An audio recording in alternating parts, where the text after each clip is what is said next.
Myself, Lalita Gunge Kalwade. Friends, in the previous video, we have discussed about tenses. And now, in this video, we are going to discuss about modal auxiliary verbs in English. Friends, in tenses section, we have learned what is the use, what is the importance of primary auxiliary verbs in English. You know, there are different types of verbs, and in that types of verbs section or in that video, we have learned different types of verbs, and of those main verbs and auxiliary verbs we have seen or we have learned.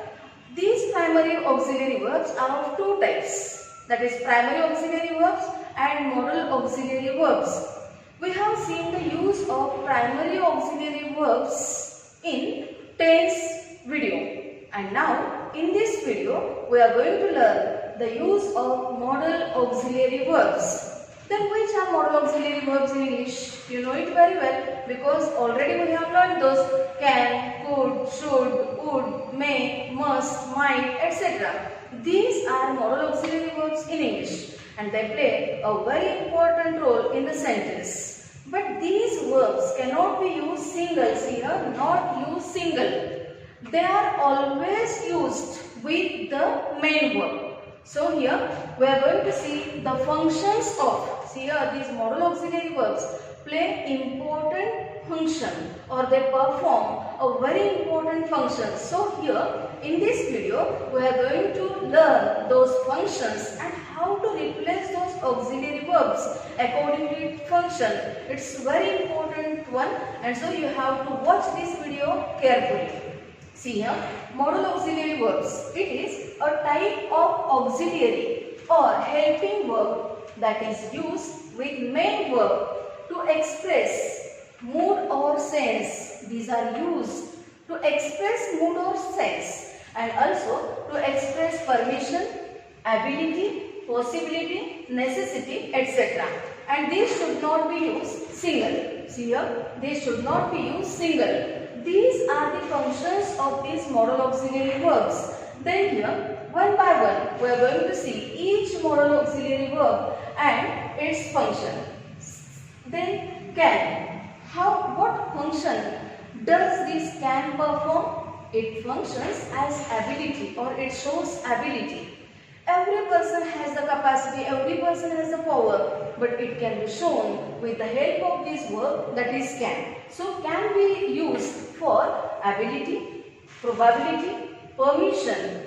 And what is that permission? It is informal permission. If we want to take permission from our mother or any other family member, then we should use can. That is, can I get a cup of coffee?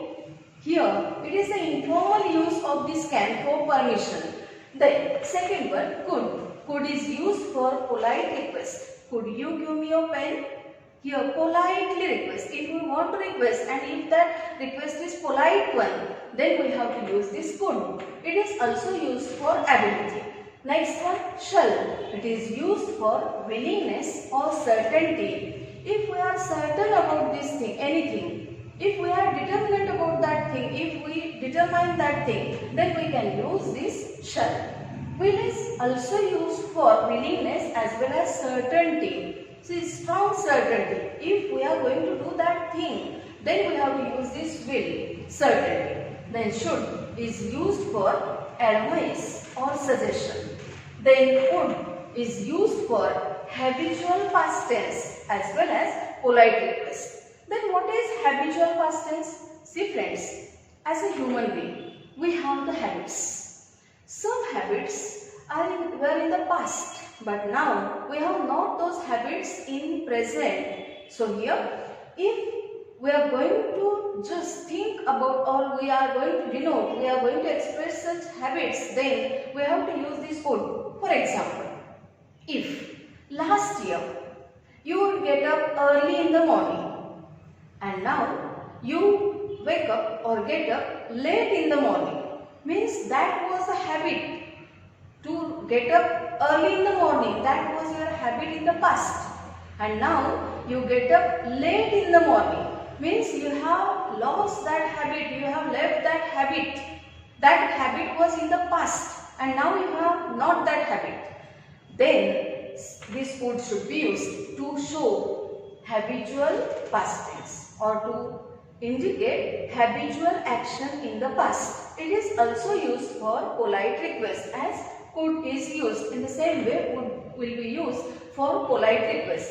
Then may is used for less certainty. If we are not 100% sure about that thing, certain about that thing, then may should be used. It may rain today. It will rain or not, but less certainty is there. If we are more certain about that thing, more sure about that thing, then we have to use will. And if we are less certain about that, then we have to use may. May is also used to show possibility and permission. This permission is formal one. See here the difference. Can is used for permission, no doubt, and may is used for permission. But this is the informal use. When those members are family members or friends who are close one, for those people, for the permission of those people, we can use can. But if the permission is formal one, if the person to whom you are asking for that permission, that person will be any officer, any senior member, then you have to use may. For example, when you enter your class, before that you ask your teacher, may I come in sir? May I come in madam? So here you show that respect and you use the formal word over here, that is may. That is formal permission. Next one, must. It is used for obligation or compulsion. Means you must do this thing.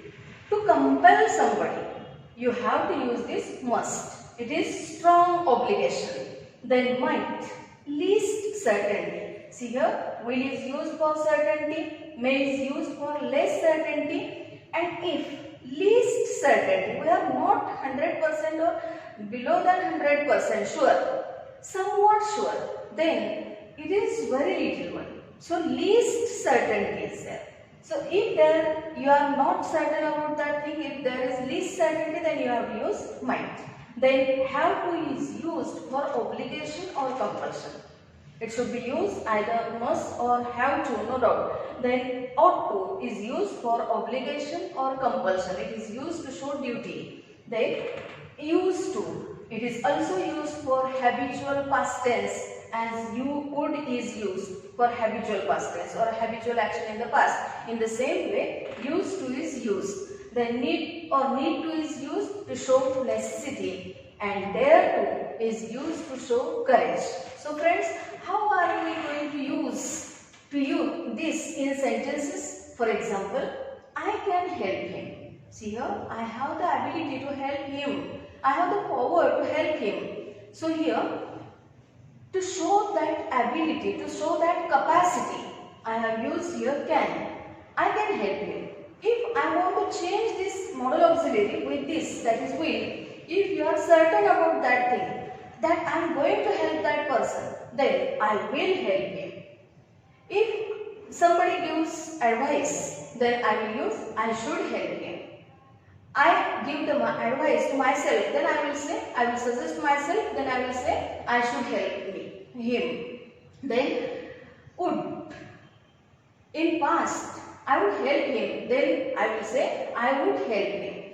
According to function, it changes. So here a sentence will be given, then in the bracket the instruction will be rewrite the sentence using modal auxiliary showing certainty.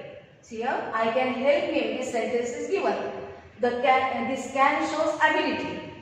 But here, if the instruction is given for the replacement, then the instruction will be rewrite the sentence using modal auxiliary showing certainty. Then you have to replace this can by this will. Then you can write I will help him. If the instruction will be rewrite the sentence using modal auxiliary showing obligation, you can use either must or have to or ought to. I will replace it with must, then I will say I must help him. In this way, what you have to remember, what you have to recite, you have to recite all these functions, and you are not going to change these functions, or you are not going to use these words over here, whatever words are written for this function. No. For that function, what auxiliary verb is used? You have to use that modal auxiliary only. So here, I can help him. Can shows ability. And if the instruction is rewrite the sentence using modal auxiliary showing certainty, you are not going to say that is I certainty help him. No, not at all. You have to use that modal auxiliary of certainty, and that is will. So instead of certainty, you have to write will. Remember this thing. Don't commit any mistake. So here friends, we have discussed about this, that is modal auxiliary verbs and its functions. One by one we have seen all these modal auxiliary verbs, then its functions and its one example. With the help of this example, you can use all these modal auxiliary verbs over here. You can write that I may help him, I must help him, I might help him, I ought to help him, I should help him. In this way, you can write this sentence and you can prepare such sentences and you can find out such sentences from different books. So you have to practice well. So friends, if you like this video, then subscribe it, share it, and don't forget to press like button. Thank you so much.